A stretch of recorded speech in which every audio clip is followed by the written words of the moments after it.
sea. You cheated me. You promised that I should be the best painter in the world. You had no right to put your nasty self into my pictures. Why's Michael yelling at the sea? The sea didn't make the promise. It was the turtle. But Norbert, you're forgetting the turtle was really the Kelpie in disguise. Hey, that's right. So did the Kelpie show up again, Marina? I'll read on. Michael heard a booming laugh come from behind him, and he spun round in a hurry. But there was nothing to see, only a big, empty conch shell lying on the beach. Michael looked at it warily and called, "Is that you in there?" "It is I," boomed the Kelpie. "I never cheated you. Did you keep your promise? Did you take me to my mother?" He did too keep his promise. Sure, he took him to the zoo. So why's the Kelpie so angry?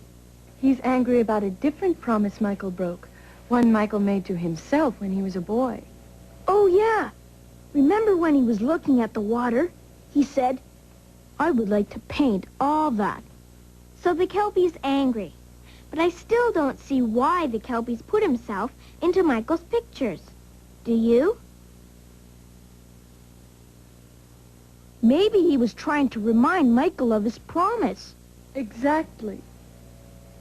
You didn't keep your promise, the Kelpie went on. When I met you first, you were planning to paint a picture of the beach. Go home and paint that picture. If I like it, maybe I'll take myself out of all those rooms you've been busying yourself with. Did Michael go along with the deal? He did. He stayed and painted his picture of the sea. Meanwhile, back in the city, everybody was hunting for Michael.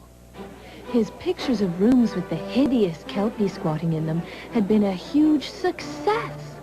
"What talent," people said. "What an imagination." All his pictures had been sold for a great deal of money, and the gallery owner was anxious for Michael to paint as many more as he could. Uh-oh. I just had an awful thought. If the Kelpie takes himself out of all Michael's pictures, nobody will think he's a great artist anymore. Oh, no! Boy, that Kelpie sure gave Michael a lot of problems.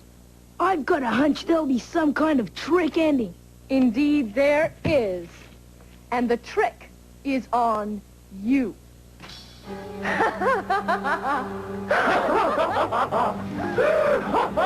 You'd better watch out.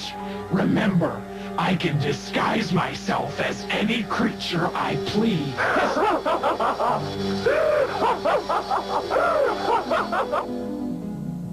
Guess Michael isn't the only one with Kelpie problems. What if it comes back here again? I've got it. Maybe if we write a story about the Kelpie, and it liked being in our story, we could get it to promise not to play any more tricks on us. It's worth a try. Let's get on with the story. What happens to Michael? You'll have to read it too, to find out. That's what we're going to do. When the picture was finished, Michael took it down to the beach. And what did the Kelpie say? "Let's see then," boomed a voice from a big razor shell. And so Michael laid the picture against a rock, and there was a long, long silence. Good reading.